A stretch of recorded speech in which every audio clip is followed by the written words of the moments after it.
Greetings, amazing listeners. You are tuned in to Heads and Tails, and this is a brand new episode with a super skilled chef who just opened his burger shack in Bangkok. Please welcome Chris Edwards to the pod. Chris is a fusion of Thai and British heritage, whose life unfolds across continents, each chapter more fascinating than the last. He loves to create things with his hands, and just let me tell you that I showed up to this talk with a broken XLR cable that Chris somehow got to function for the recording. This dude truly embodies the spirit of DIY ingenuity. But nothing comes easy in life, so his journey through various disciplines and majors led him to the realization that his true passion lies in the art of cooking. Now he is sharing this gift with the world in the kitchen. Expect to hear tales of scrambled eggs to fried rice and sauces, basically food of all sorts, kitchen fundamentals and techniques for beginners and the experienced, gardening, and grieving for past loved ones. Through his tales, we'll uncover the profound ways in which cooking became a source of solace and healing during times of loss. He talks volumes about experimentation with his handiwork and crafts and deciding on a path for himself. Hopefully, you will enjoy this gem of a conversation as much as we enjoyed recording it for you.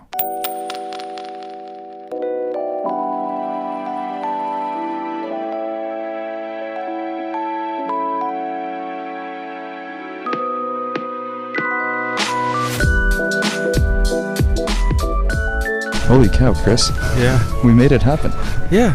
It's just a little bit of jank engineering, just like my grill, my pizza oven. Yeah. Tell me about the pizza oven. Well, my idea for it, was when I saw my mom's grill, because there wasn't a cover to begin with. Sure.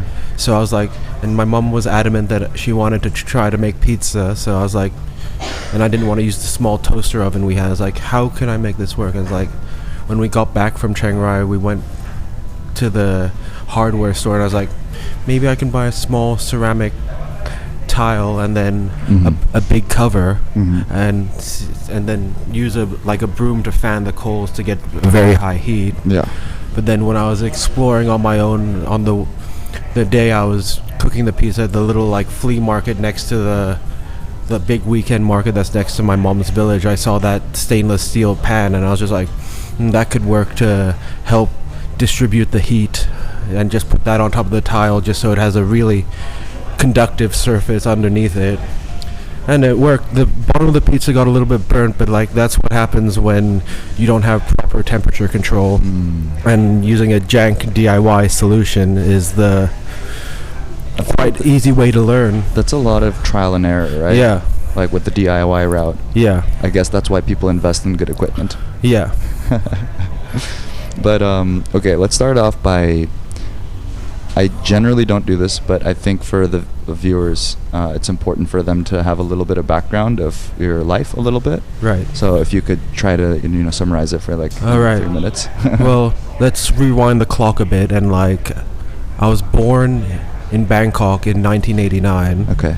And then a couple years later, that's when my brother came along in 91. But soon after... And you're the oldest in the family. I'm the oldest out of 3 siblings. I'm 34 going on 35. My brother is 33 going on 34. And my sister's 23 going on 24 now. So you can see the almost 11-year age gap between me and my sister. Yeah, and your sister is the one that looks the most like your mom. Yeah, it looks the most like half out of all of us. Because as you can see on the video, the way I enunciate and articulate, and with my complexion, you wouldn't guess that I'm half Thai. Yes. Yeah, that's when growing up in international schools around Southeast Asia. Because let's go back. Once my brother was born, we moved to a small town on East Kalimantan in Borneo called Balikpapan, and we lived there for 7 years because my dad used to work in oil and gas. Was that the first place that you lived? That was the first place that I lived after Thailand. Oh, okay. And then after Indonesia 7 years, we moved to Texas for a year. Oh. Because my dad went to go train staff for when we were getting ready to move to Vietnam. And then in Texas, we saw some interesting things because, like, in Texas, like, I remember going over to a parent's friend's house, and then there was a tornado warning, and I actually saw a funnel cloud come down, but it didn't touch the ground. It went actually back up. Oh. And it was literally, like, nearly right outside the house, so that was pretty interesting. Damn, okay. And I can't remember which hurricane it was that rolled through while we were living there, like 98 to 99. Sandy? No, that's I think it was recent. George or something. Yeah. And, like, It's so funny that they give normal human names for these and hurricanes. my dad was off in Vietnam, like, training his staff, so it was just me, my mom, and my brother, and we were hunkering down in the master bedroom bathtub, Oh my god. and the power was out and everything, and, like, the next day the roads were all completely flooded and all schools were closed, including the private school we went to, because the States was just a interim ground. We were only meant to be there for a year. It was the only place we lived where it was the time we were supposed to be there was like concrete and absolute. Yeah. That's crazy that, you know, I don't know how many other places in the world has like a lot of hurricanes like this. Yeah. And tornadoes. Like, luckily we only lived through one hurricane and one tornado. Do you think America's prepared for that kind of stuff? It is, but, like, you can't stop, like, forces of nature. Of course not. You can only ensure that, like, you can have rescue services and recovery services to deal with the damages and stuff and to help people out. But like bunker wise and stuff, it's only the rich people who are ready. Yeah, pretty much. Yeah. Okay, so a little bit of Southeast Asia, a little bit of America. And then back to Southeast Asia when we lived in Ho Chi Minh City or Saigon for 5 years. But, like, when we lived there, it was quite interesting because every year at the end of the school year, we'd always have to take maybe if we were coming back because we weren't sure if we were going to move out again or not. Yeah. And then at the end of 2003, going on to 2004, that's when we moved back to Thailand. Yeah. And would you say there's a lot of half people like you? Yeah, there's a lot of... The international school I went to was quite prominent, which is Bangkok Patna, the British international school in Bangkok. And there's a lot of, like, half American, half Thai, half British. One of my friends was half British, half Nepali. Oh, interesting. And, like, yeah, just a lot of halves and, like, very rich Thai kids. Sure. And what was it like changing a lot of these different schools? And, like, do you have friends that you speak to from, like, you know, way back? I actually only have one friend that I think he currently lives in Bangkok, and we've been friends since elementary school in Indonesia. Yeah. He's a little bit younger than me, but I still keep in contact with one or two people from Vietnam. But, like, most of my friends, they are from Bangkok, Patna, and I still see them and communicate with them regularly. Like, I still have my group of guy friends that I play video games with every so often in the evening. Nice.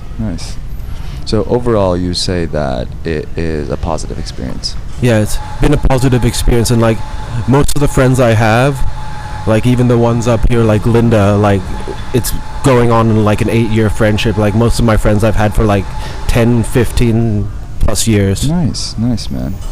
Yeah, I mean, despite having to change a lot of different circumstances and schools and stuff, I think you held it down quite nicely. Yeah, and, like, 2010 was the trying part of my life because that's when my dad was diagnosed with leukemia, and then it eventually passed away a month after at the age of 60. So it was quite quick and quite sudden. This is your DIY dad, right? Yeah, my actual father.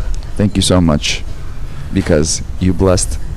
Well, I don't know if you can hear this past that. I'm sure he can. Yeah, he's still living through you.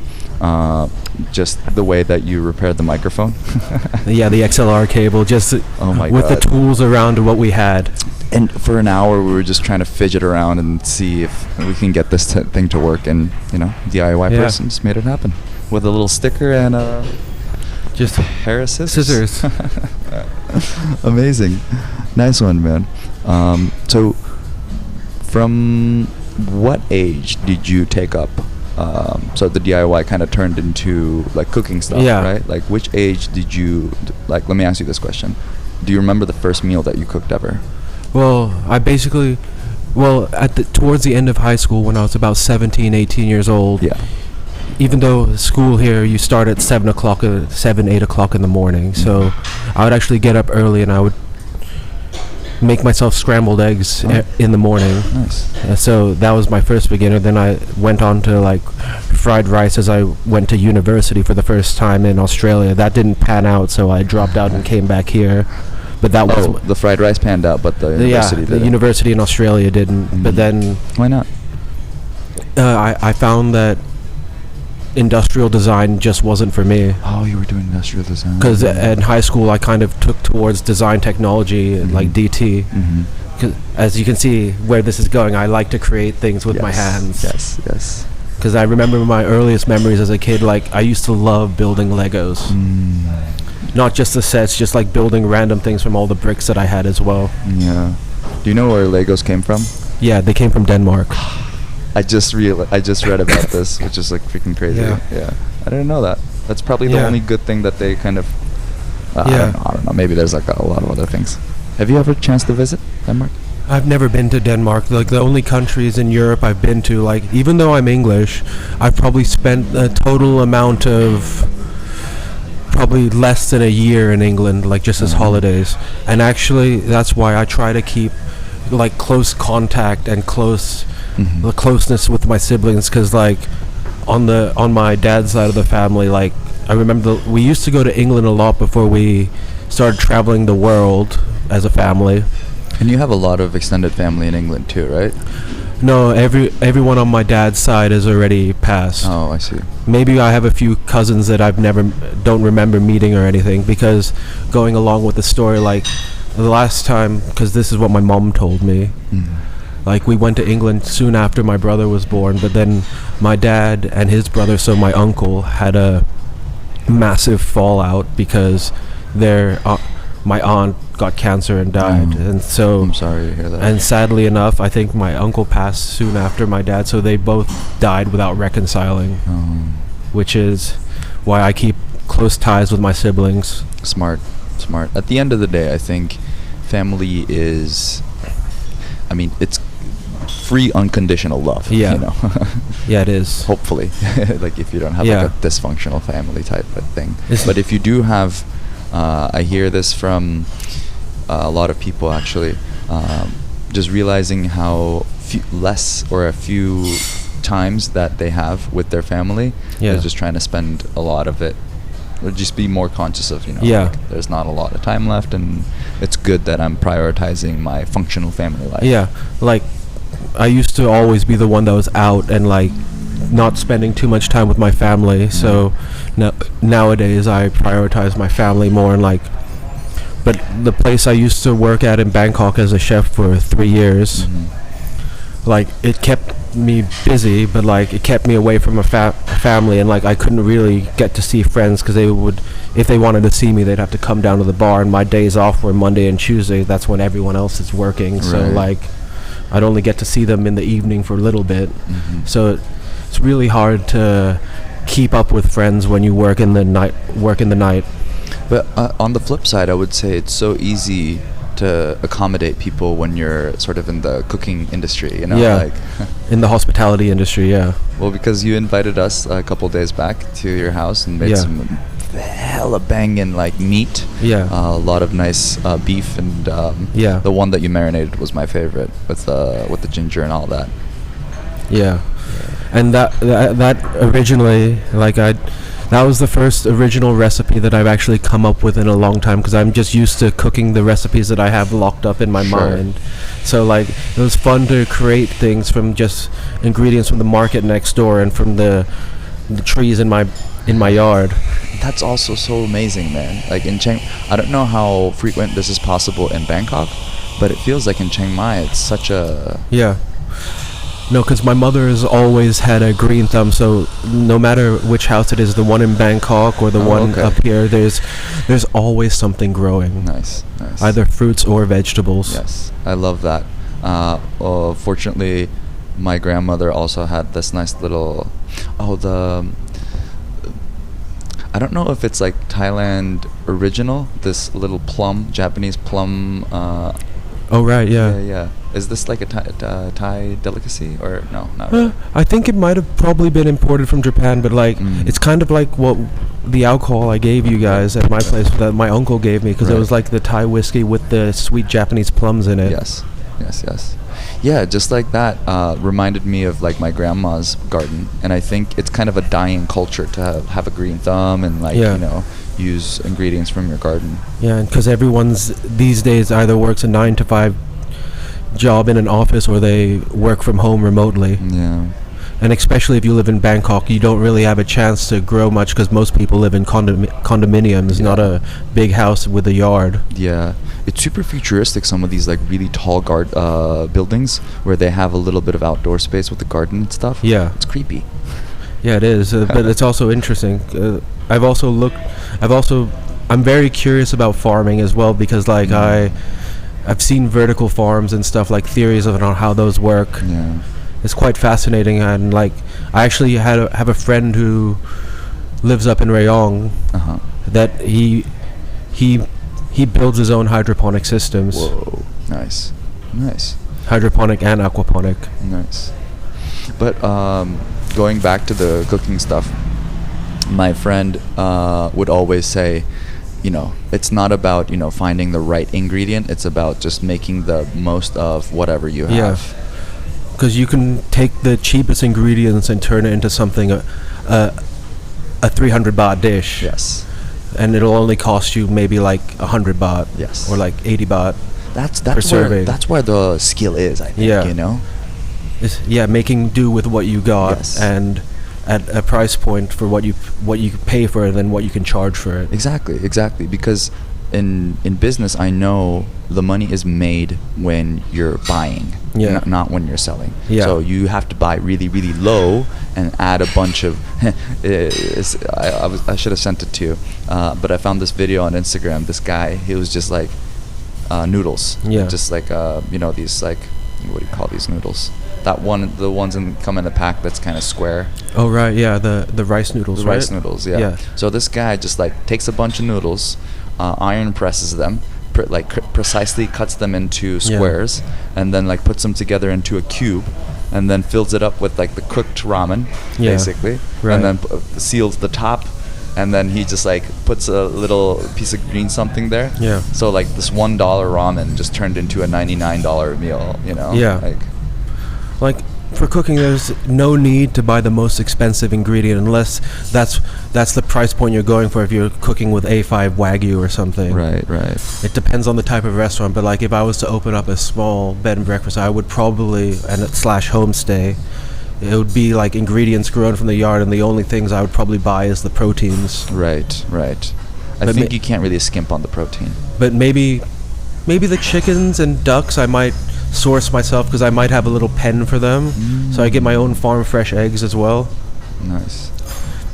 And like for me, I'm always seeking how to make my dishes better. Yes. Because like I was already pretty good at making all sorts of different types of pasta sauces. Like, how can I make my pasta better? So 17, you were making your scrambled eggs, and then in Australia you started making some fried rice. And then how did it get to sauces and stuff? After my dad passed, that's when I was like in the grieving process, how to pass time and not think about it too much. I was like, that's when I really took to cooking, and I've been teaching myself for about a decade now. Nice. I've never gone to culinary school, but that's the useful thing that what came out of the 3 years I worked at the bar in Bangkok, because the old bar manager used to be a chef at the Jamie Oliver restaurant in Bangkok. Right, so I got professional training in a little bar in a tiny ass kitchen where I was basically cooking on my own. That's remarkable, really. Yeah.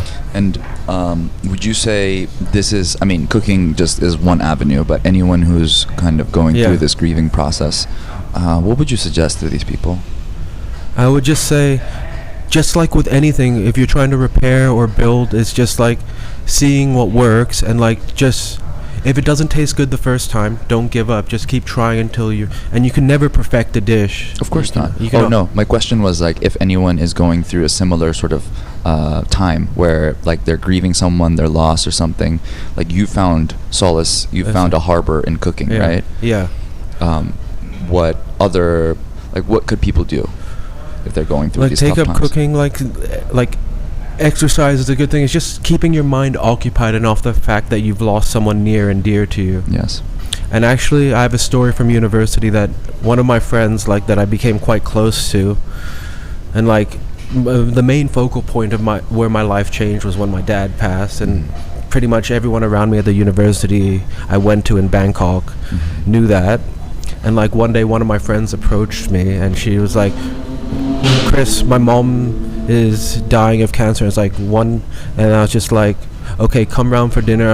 I'll tell you exactly what's gonna happen and stuff, and how people are gonna treat you." And like basically everything I told her was how things played out. So it just really helped her get through the grieving process quicker. Yeah, that's really nice, man. Just using my pain in a useful setting, just to help another friend out. Yeah, I think, yeah, just like when good news kind of spreads more when you share it, I think it's the same with bad news. If you are vulnerable enough to share it with people, I think it has a chance to just, go down. But that's not to say that, you can distract yourself with a lot of things, but at the end of the day, there are some emotions that you kind of have to go through, I think.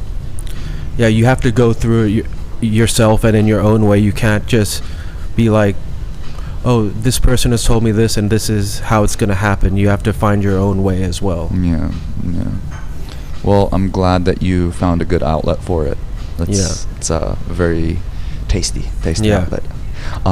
So would you say that the experience you had with the Jamie Oliver, person who trained with the Jamie Oliver, so how important it is to sort of get knowledge from a person like a master? Well, like for me, like when I first started off in the kitchen, I was incredibly disorganized. So basically what I was taught was basically organization and speed. Oh. And how important like pre-prep from service, especially if you're cooking on your own, is mise en place. Yes, is how important it is, just so the food comes out quicker. So can you expand on these two points that you just made? So the speed and because when I first started cooking, because my brain works a little bit slower, and like I'm known to be a little bit clunky at times, and like fumble around and stuff, and like just get lost. But like after I was taught how to organize and like keep the kitchen clean, it actually kept my thoughts cleaner as well. And like I became more proficient in the kitchen just by becoming more organized and not having to wonder where everything is, just have a specific place for where everything goes. So did this kind of spill over to other areas of your life somehow? Yeah, it kind of does. Like it helps me keep a cleaner living environment, and like and like it told me a whole deeper meaning to organization, and like just respect your workplace and like what you're working with. What are some like quick tips for anyone who's like a home chef or home cook, let's say? No, home chef. Home cook, like they just want to be a little bit more organized, but they're kind of like all over the place. Just get all your ingredients like ready to cook, so you can just toss it into a pan, like or say if you're doing a roast, not just like, oh shit, I need to cut the carrots or something like that while everything else is cooking, because that just slows down the whole process. Right, and you are more susceptible to burning your food. Not that much anymore, but at the beginning there was a lot of burning. Because I would be like cooking something, I was like, oh shit, I need to do this, and I'd walk away for a bit too long, and it'd be a little bit more black than I would like. But right now I'm at the point where I can do a big style like 3-course meal at home, and like have like something going on in the oven, and like 3 different pots and a pan on the stove, like just all going at once, and everything comes off at the right time, so everything's still hot. Well, it's like 10 years of practice. That kind of pays off, doesn't it? Yeah, it does. Yeah. And the other part was the speed part. So organization is important. I think you cannot really emphasize speed before you're organized, right? Yeah, and being a home cook, you don't need to necessarily worry about speed, but when you're working in an actual kitchen to serve food to people, speed is very important. Because people can be impatient. Yes. And that's kind of how you lose customers, right? Yeah. Like if someone's like, like I waited like half an hour for this thing to come, it's like, you know.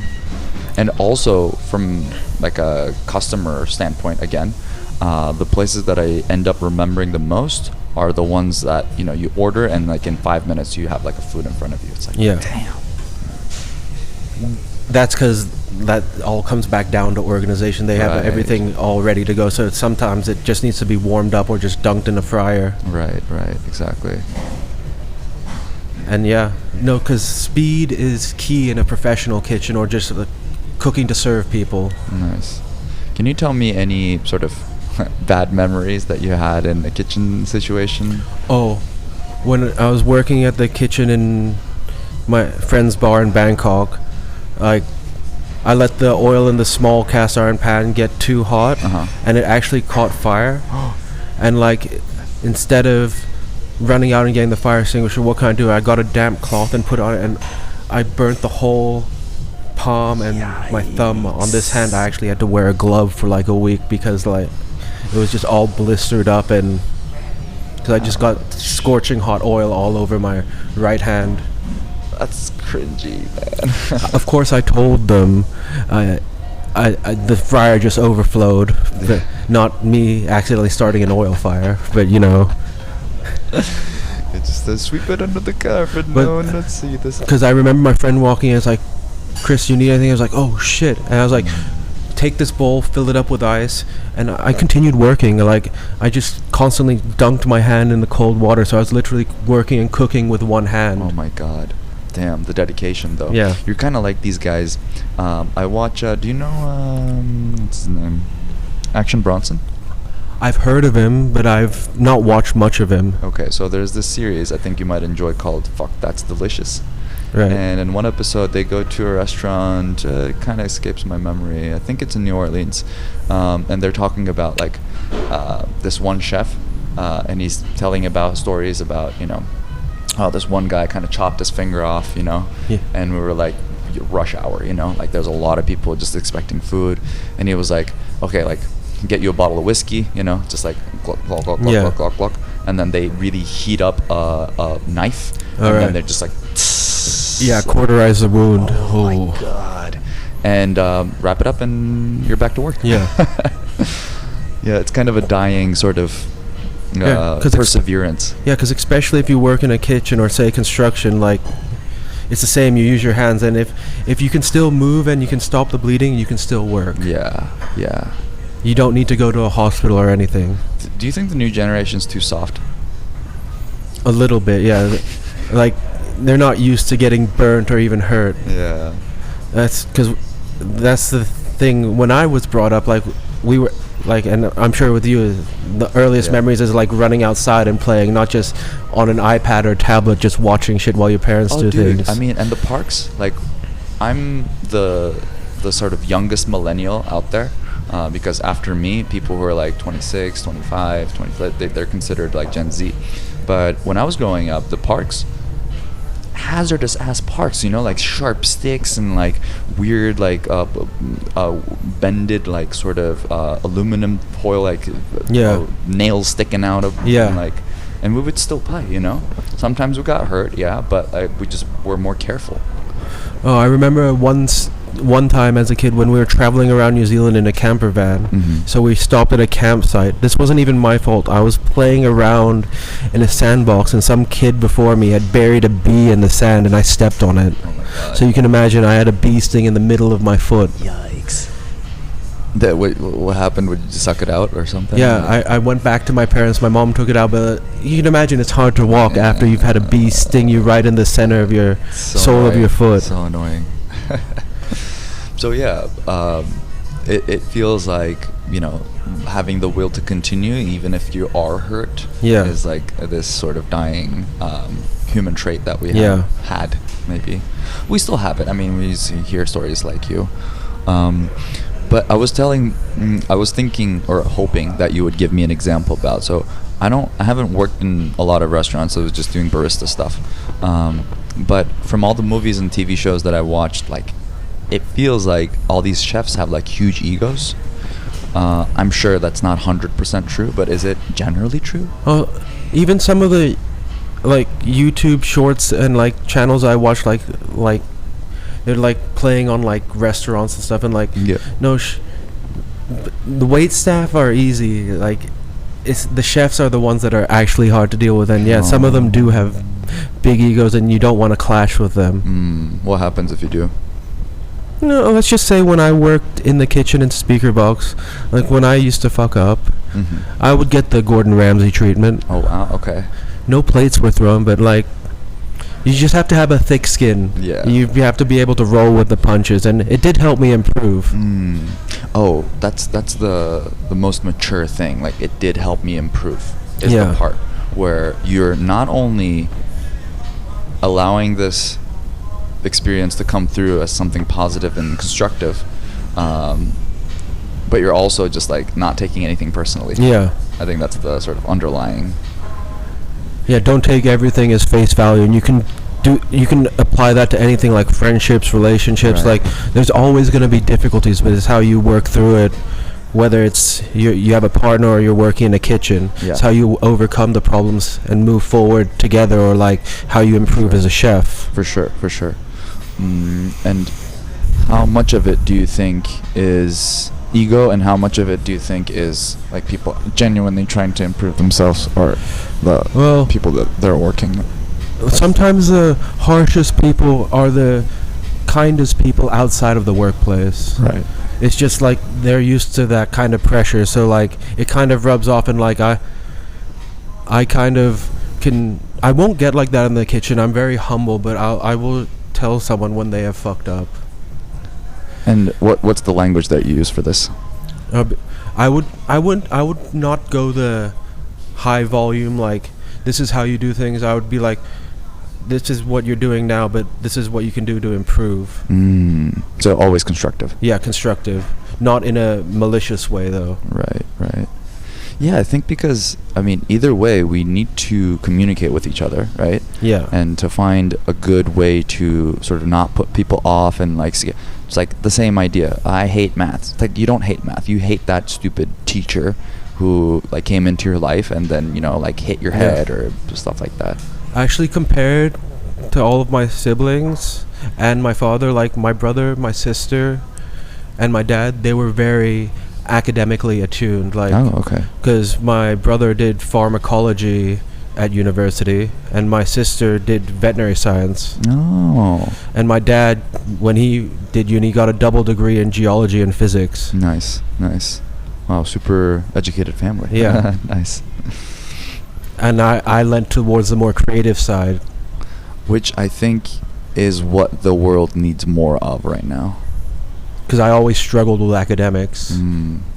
Yeah, I wasn't the best. I was always like a 3 out of 4 student. Like, I wasn't horrible, but at the same time I wasn't really good at it. Yeah. Because I just felt like it's sort of memorizing stuff. It's less about expression. It's more about memorizing stuff. Most school. And that's another thing I used to do at university as well. I used to invite friends around. I would teach them how to cook my recipes. I would actually write everything down type everything out and print out the recipes for them so they could learn what I cook. Nice, man. So tell me more about the cooking times in college. Well, cooking times in college, like as I said before, like I practiced on my sister before I went back to college after my dad died. And then getting to know people, I'll be like, hey, do you want to come around for dinner sometime? And like I said, when you go around to a kid in college, you go around to their house for dinner, you expect like probably like dried pasta with a pre-made pasta sauce from the supermarket. Like the first time I had a couple friends around, I made the emphasis is drinking like 3 bottles of wine. That, and I remember the first thing I cooked for friends in university was I made homemade burgers. Ooh. This was before I started baking bread, so I found a nice bakery that made nice brioche buns. Nice. And did it turn out well? Let's just say when they came over, they were shocked because they were just like, wow, those burgers look amazing. And it tastes? superb. Oh, nice. And that's probably why you're getting into the whole burger industry now. And then the next time I made burgers, I was like, how can I make it better? It's like, okay, I'll make my own mayonnaise, and like I actually pickled my own cucumbers for pickles. I don't know. It's so underrated. Like the pickles that come with burgers. I don't see a lot of places doing this. Yeah, most people just buy the prepackaged stuff from the supermarket, but it's always better to make your own, because then you could adjust the flavor yourself. Yeah. Like if you want the pickle brine more spicy, more salty, more sweet. What's the so first maybe talk about a little bit of this new burger joint Expedition. Well, I had a friend contact me. It's like he already owns a few businesses, and like he showed me the kitchen above like his dispensary, and he wants to open up a affordable smash burger place, because in Bangkok there's nowhere you could get a burger. What's a smash burger? I keep hearing this. Well, basically you get a ball of mince. Okay. And then you put it either on a pan or a grill, and then you get a weight and just press it down. Oh, that's a smash burger. That's a smash burger. It's not okay. like a thick patty. It's very thin. I see. Okay, cool. And his goal is like maybe not. We'll probably end up paying more for the ingredients, but like his emphasis is like maybe burger and fries for like 110, 115 baht, double super 150, affordable. like affordable. And since he already has several businesses, he already has the like delivery drivers and like partnering with Grab, so that's going to be, because it's going to start off as just like a Grab kitchen. Gotcha. And if it becomes successful, like maybe turn it into a small dine-in restaurant. Nice. And just slowly add things to the menu. Just start off with burgers and then see what else you can serve with the space I've got. That's a healthy way to start a kitchen, right? First, like low commitment, it's just the kitchen, it's ghost. See if it picks up, and then add-ons afterwards. Nice. So, as a person who's really into burgers, which part is it that is the most important? The buns, the meat, or the extra? With everything, I think everything has to work in combination. Sure. But say if you have a stale bun or a shitty bun, that's gonna ruin the burger. Oh, okay. There's no going back from a stale bun. Yeah. Or like a soggy bun. How about meat? Like, can you compensate a bad meat with like good buns and like crispy vegetables and stuff? Like, I have an idea. Like, to instead of like buying like just mince from the supermarket, is just buying the whole cuts, like, and then grinding it up myself, because that way you can control the fat content to the meat content. Joshua Weissman. Yeah, I know. Yeah. Okay. So that guy makes a mean burger. Like the channels I watch on YouTube, say Joshua Weissman, Guga Foods is another one. I don't know that one. I'll have to check it out. He does a lot of like grilling and dry aging experiments. Ooh, dry aging stuff. You got into that at all? I don't have the space in the fridge, but like I have cured and made my own gravlax, which is like cured salmon. Salmon is something I'm recently getting into, and my parents are getting into too. It's a really nice source of protein. Yeah. But I do want to warn people that most of the salmon that they get from the supermarket is colored, and it's not real salmon at all. It's farmed. It's gross. Actually, it's worse for you. Yeah, I know. I've seen the difference between like real salmon and like the salmon you get in the supermarkets. Like, that's the one thing I remember. One of the times we went to New Zealand, we went on the lake in Queenstown, and we actually went fishing and caught a couple salmon and one trout. Ooh. And then when we got back, we filleted the person who took us out on a boat filleted all of the fish for us, and like one of them he just smoked right on the dock for us, and you could tell we just caught those fish as well. And how does it feel eating that wild salmon? It just has a better texture, better flavor. Yeah, like don't need much, right? Yeah, you don't need much. Yeah, because I feel like the supermarket ones, you kind of have to like cook it with butter, add some nice spices, get a lemon in there, because if not, it's just, I don't know, for the lack of a better term, it tastes plastic. Yeah, it's chewy and rubbery. Yeah. Like for me, like sourcing the freshest ingredients is the best way. Yeah.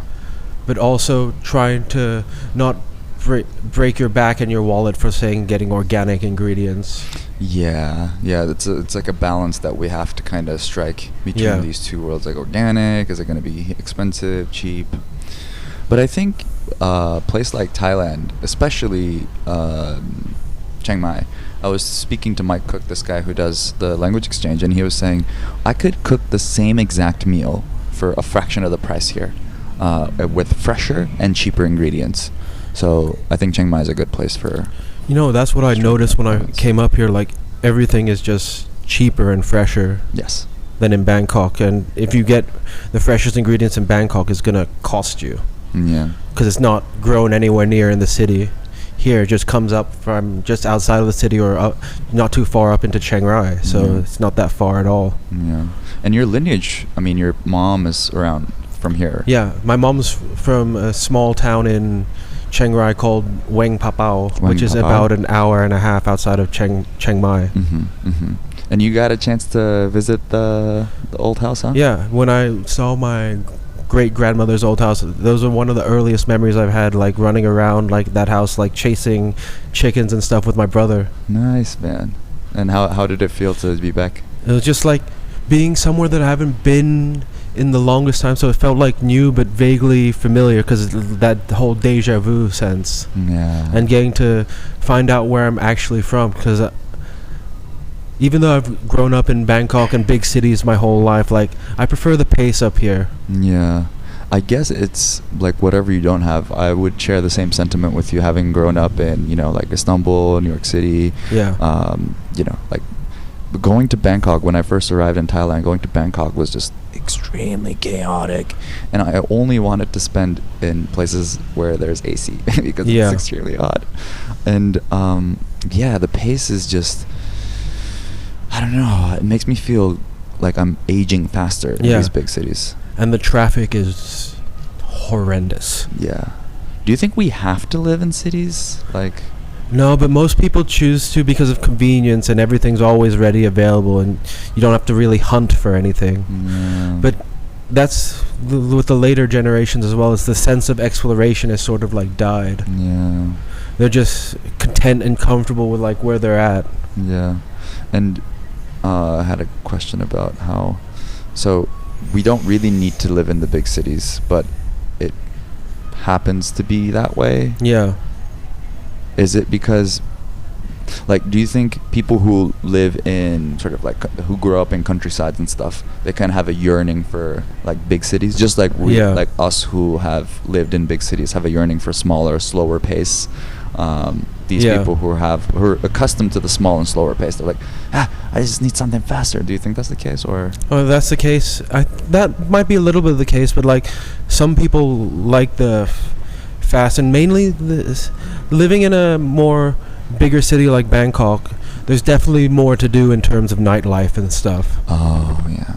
But like sometimes it does get old, because you might find new places now and again, but the way I see it, I find myself always return to like the same bars or same cafes or same restaurants because I know they're good. Exactly. And that's like a regular spot.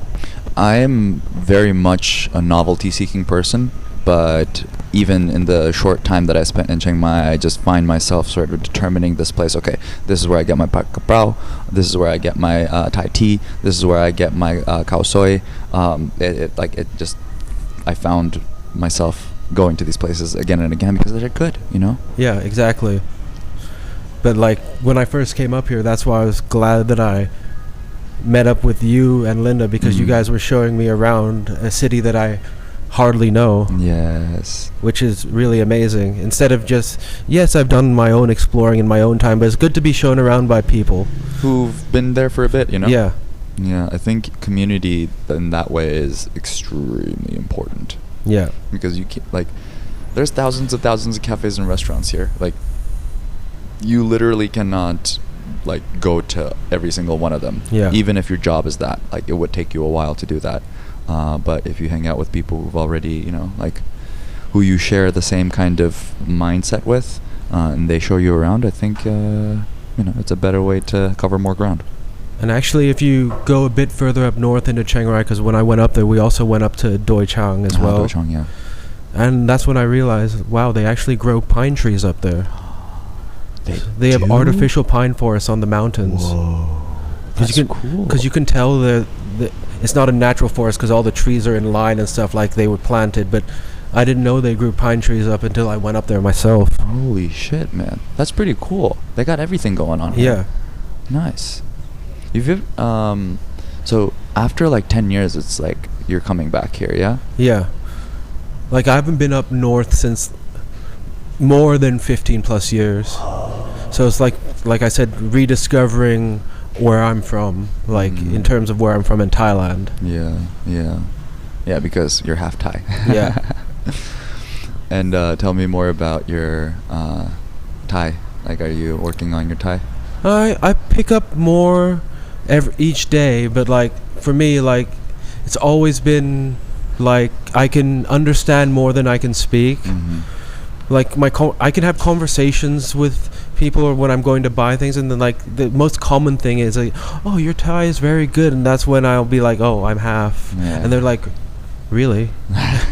And then no, I don't believe you. Then it switches, and they have try and have a full-blown conversation with me in Thai and speaking really fast. Like, just slow down. I'm still learning. Thai is a difficult language. It's not the easiest one.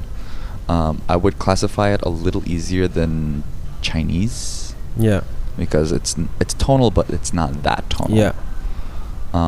But for anyone who's trying to get into it, I mean, for you can only speak on your behalf, obviously. Yeah. How do you think language acquisition is the easiest for you?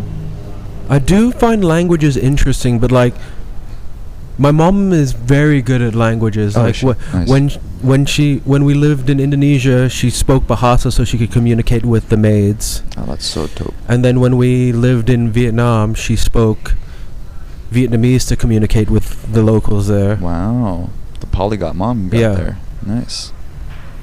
And like, of course, there's Thai, and like I think she knows a little bit of either, I can't remember which dialect of Chinese because of my stepdad, because he works with a lot of Chinese clients. Oh, I see.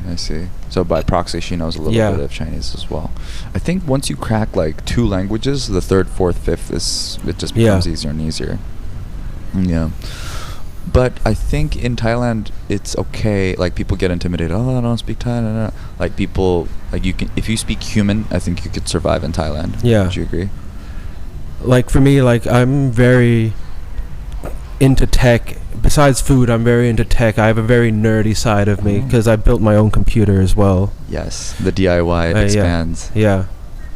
And like, you can easily go buy a desktop or a laptop from a store and it has all the parts in it already, but it's fun to, like I said, like go out and look at the parts yourself and pick and choose what you want and to suit your needs, not just buying something that's pre-built. Cookie cutter stuff. Yeah. How does that relate? I'm sorry, I just lost it a little bit. I'm just saying, like in terms of like DIY, like cooking and like well, cooking led to me being more involved in tech and like how tech works as well. And like just I like things that are very hands-on. Yeah. You like working with your hands. Yeah. So computers, have you, like, is it on a regular basis, like do you never buy ready-made computers? You just like always make your own? Well, before I used to buy like desktops and stuff, but it was only until I think it was either 2013 or 2014 where I built my own PC with the help of a friend. Nice. And then I kept that PC for about like say 8 years, and then I was like, okay, the parts in here are a bit outdated, it's time to build a new PC. So I just went to the shop and asked them for the parts I wanted. But since I do know how to build it, but like I was kind of pressed for time and I kind of wanted it done, so I picked out the parts, but they built it for me. But like it's still the PC that I built, you know. So are you against Apple then? Funnily enough, I used to like Apple. Oh. I used to have a MacBook Pro when I was younger, but like I've slowly moved back to Windows. For me, it was a lot of Windows computers, you know, like viruses and blah blah blah. Yeah. And ever since I bought a Mac, I don't think I'll go back just because of the virus stuff. Actually, nowadays, like before, you'd have to buy separate antivirus programs for Windows and stuff, but these days, Thank you, John McAfee.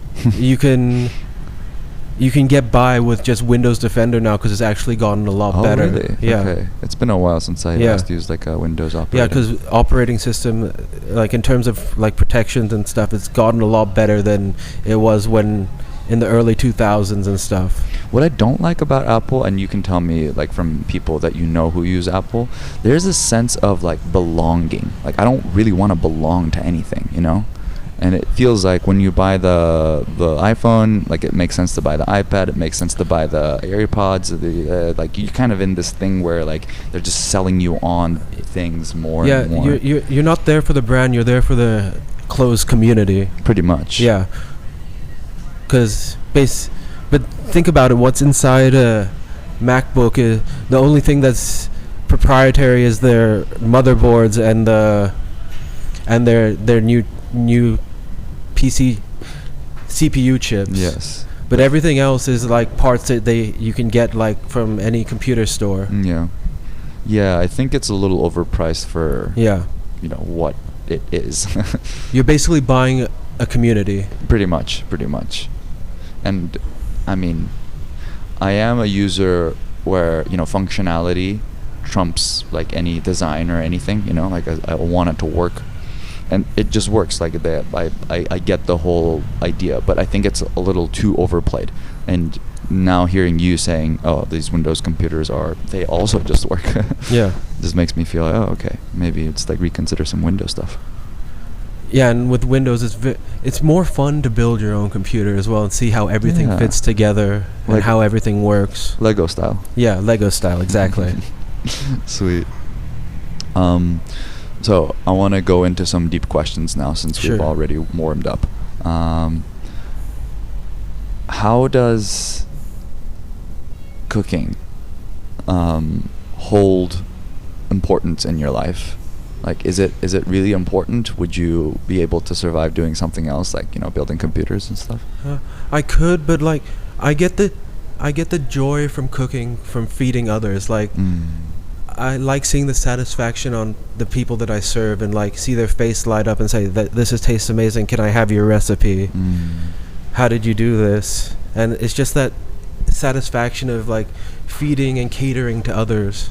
Yeah. That's what the joy of cooking comes from me. Like I hardly ever cook for myself, and when I cook for myself it's very bare bones and simple. Yeah. But like when I cook for others, I tend to step it up a notch with the recipes and stuff. And since I've been teaching and tasting, because I'm a very adventurous eater as well, so when I taste something, I'm not just like, oh, that tastes amazing. I'll be like, oh, I can taste the cardamom, I can taste the different spices in it. Yeah, I find myself going above and beyond for people when I cook as well. Yeah. It doesn't really make sense if you're doing it by yourself. Like, it's just sustenance. Yeah. Yeah. And like, especially if you work in hospitality and work in a kitchen, after you've spent the whole night cooking for people, you don't want to cook for yourself. You either go to 7-Eleven or McDonald's. Pretty much. Yeah. Yeah, it's this funny idea. I have a friend who also started a pizza shop, and I don't know, like just thinking about, you know, like he also loves feeding people, and I think a lot of chefs and cooks, like they sort of start because of that whole sense of community and, you know, like having the opportunity to, it's going to sound weird, but touch people on the inside, you know, in a more, you know, socially acceptable way. Yeah, exactly. In basically a non-invasive way. Non-invasive way and consensual, and they love it as well, you know. Yeah. And when was it where you sort of said, okay, I'm gonna do this for a living? It was because every time I used to invite people around to dinner, and like I would always get comments like, so when are you opening up your own restaurant, Chris? And that was always a dream and a work in progress. And then next thing you know, after my friend who opened Speaker Box in Bangkok, a month after they opened, he's like, hey Chris, do you want to come here and cook for me? I was like, yeah, I'll give it a go. Nice. And that's where like, oh, so it's recently then? Yeah, it's recently. Like mostly I've just been a home cook, and like everyone's just like, when are you gonna open your own place? Because the food you cook is really amazing. Yeah. Instead of asking deeper questions, I just enjoyed this a lot. Yeah. So I'm just gonna stick to it. So, tell me more about the idea that sparked your mind when you came here, and you're like, oh, maybe homestay, maybe the Airbnb and the homestay and the restaurant. Well, because I just saw how, and I've seen a lot of like homestays. Even like one of the friends that I went to go meet here, he runs a pet-friendly homestay just on the southeastern side of town. Nice, where I live. Yeah, it's called Beagles Green. Beagles Green, oh, cool. It's really chill, and they're really chill guys who run it. Nice. And like, it's basically, they rent out the entire house. They have their area where they stay, of course, but then they rent out the entire house on the property as a 3-bedroom guest house. Nice. So this kind of gave you an idea about, okay, maybe I'll do the same thing here. And then when I went up to my great-grandmother's house in Chiang Rai, because that house has had some history, because after my great-grandmother died, like a Thai and a foreigner bought the house and turned it into an orphanage, so it kind of has like certain like outbuildings and like a big open area in the back where you could put an outdoor kitchen. Oh wow, that's cool. Yeah. That's really nice. Yeah, and I think Chiang Mai has the bandwidth and the space for more. And there's actually a plot, not just on the land where the house is, there's in the same village, like just down the road, my mom has another 1 rai of land where I could use to grow whatever vegetables and stuff I want. Nice. And it's just literally 5 minutes from the house, like 2-minute walk from the house. Whoa, that's nice. That's really nice. So like all just your own grown stuff. Yeah. And like if there's stuff I don't have, like my mom's friend's homestay is not too far up the road from there as well. Nice. And they grow all their own vegetables, and they raise chickens and ducks as well. Sweet. Yeah, I think something like this would be, good for you as well after living in like Bangkok for such a long time. And even though the temperature is quite hot here in the afternoon, you can actually get around and not sweat. Yeah. As if you did this in Bangkok at any point, day or night. You walk for the same amount of distance, you're already rinsed. From all the places that you've visited, which ones kind of stick out in your memory the most? Well, definitely returning up here, and basically when we used to do our summer family vacations in New Zealand, because before my parents bought the house, what we used to do is just rent a camper van and travel both islands for the entire month and a half of summer holidays. Around New Zealand, yeah? Around New Zealand, North and South Island. It's a beautiful nature, though, that place. And get to see a lot of nature. Like I've been to I've been to Mount Cook. Ooh. I've been on top of I've seen a glacier. Nice. Been to like this, and the one thing I love about New Zealand is like if you go at the right time, a lot of the farms you can go pick your own fruits and vegetables. That's so sweet, man. Like mainly fruits like blueberries, kiwi fruit. Ooh, and that's the best. Strawberries, like you pick it yourself. Yeah, nice. So New Zealand, Chiang Mai. Basically places where there's good countryside. Good countryside, good nature. Yeah. Yeah, nice.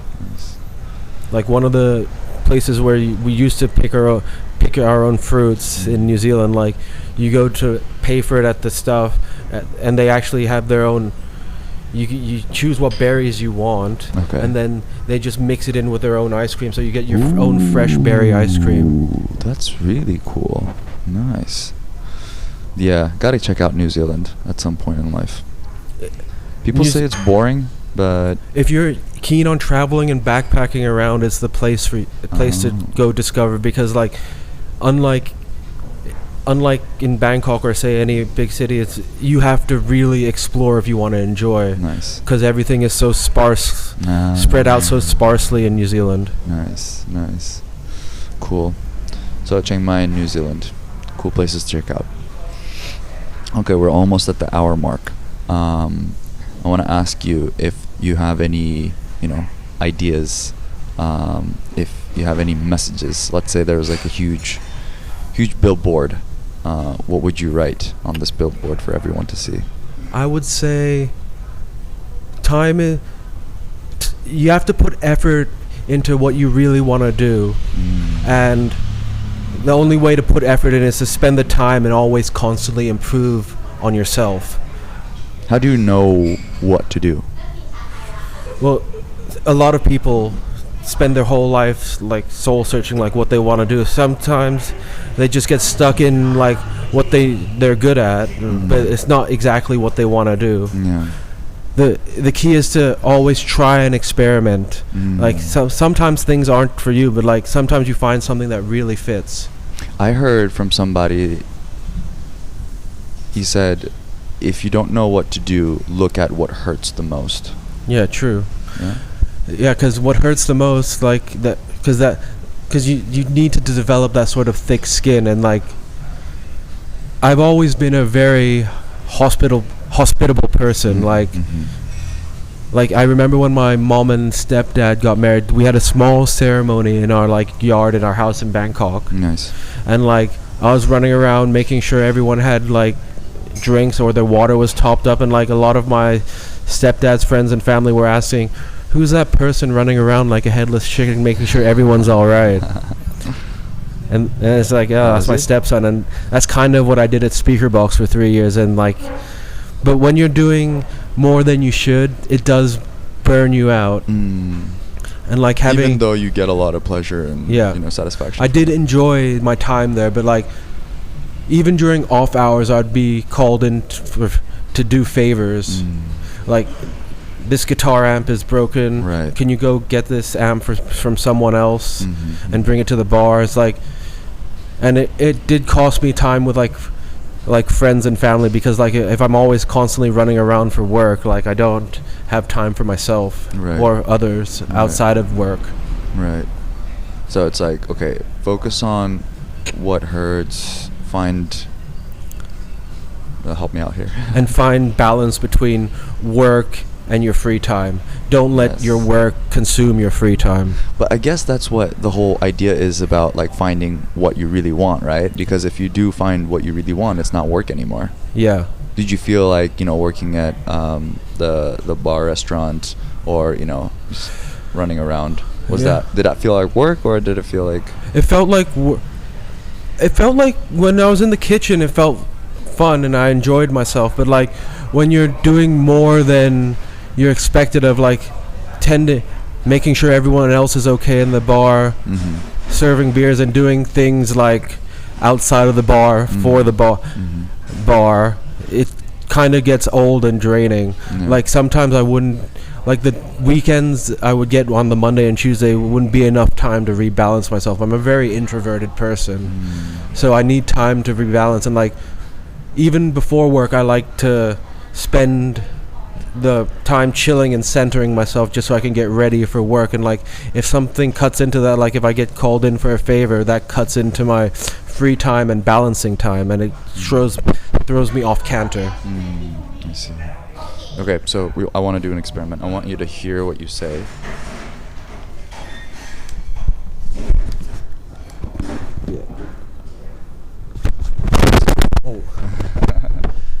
I've never done this. Right? So I suspected this. That's why I wanted you to, hear what you say while we're closing off. Right. If there's anything that you want to, riff off of. No, I'm actually more comfortable with hearing my own voice now, because usually I've done public speaking at university and stuff, and I was part of student council, so I'm used to speaking in front of people, and this is the most fluid, because usually I stutter and shake, and like when I hear my voice on playback, I'm like, God, I hate how I sound. But like this sounds natural and fluid. Well, it's so amazing what microphones and like hearing your voice at the same time does to you, because you're very aware of that very moment. I think we could have the same exact conversations without all this bullshit, Yeah. And it would be a very, very different conversation. Exactly. The only problem with the headset, like I can't hear my own volume, so I'm not sure if I'm speaking louder than I am. Oh, I think I'm not sure because I have the headphones on the whole time, but right now you're kind of like leveling out your own voice right now. Yeah, fair enough. But it was very, very, I think it was quite well. Yeah. So any parting ideas, any parting thoughts? I would say in whatever you do and however you decide to present yourself, always be adventurous to try new things, because eventually you'll find something or someone that'll fit you, and you'll find what you really want to do in life. And like that's how I found cooking. Like it's just trying out different things, because I was never really good at just like academic stuff, so I could never find myself doing like programming or like stuff like that. Right. But like very hands-on and building things like craftsman, because in my own time I actually sketch and do a little write little idioms and stuff. Yeah. Just because society tells us like you have to be good at this, your parents, your mom, your significant other, blah blah blah, like if you don't feel like you're good at something, that doesn't mean you're a horrible person or you're incapable or any of the other negative stuff that you can imagine for yourself. It's just you have to try other things. And like also, no matter how much pain and hardship you face, don't let it bitter you. Try and stay humble and true to who you are. That's deep. Can I hear that again? No matter how much pain and hardship you go through, always try and remain humble, and always respect and treat people how you want to be treated as well. That feels like how I feel in Chiang Mai, really. Like I feel like a lot of people have this mindset of what you just said. Yeah. And that has this sort of emanating like energy where like even if you are not from this camp, it makes you think about this, or it makes you more humble. Like I don't know. Yeah. Would you say that about Thai people in general, or? No, Thai people are very sabai, and like a lot of them like the slow life, but like if you live in the big city, there's no chance of being slow there. Sure. Nice. Well, we all invite you to slow down wherever you are in the world. Yeah. And try other things. Exactly. Things and stuff. Yeah, I'm always open to, once I can, like travel and like experience new experiences again, because I think I'm about ready to start traveling again after I've been rooted somewhere for the last 16 years. Nice. Cool. Well, where can people taste your amazing burgers? Well, right now, we're just talking with a friend and setting it up, but like the shop will be at the, like on the Sukhumvit side of Onnut, just across from the Big C, and it'll be starting as a delivery kitchen. So And mainly, we haven't decided on the name yet, Super but like nice. I threw him a couple names and he liked those ideas, but like it hasn't been decided yet. Nice one. Well, when it comes out, we'll let people know and take it from there. Thank you so much, Chris, for doing this. I really appreciate your time and energy and effort. Yeah, thank you for having me. This was a first for me, and I really enjoyed myself, so thank you. I'm glad that we made it happen despite the technical difficulties and arranging a time as well, because I was only here for a couple more days. Yeah, we made it happen. Yeah. Christy. Cheers. Bye, everybody. Bye.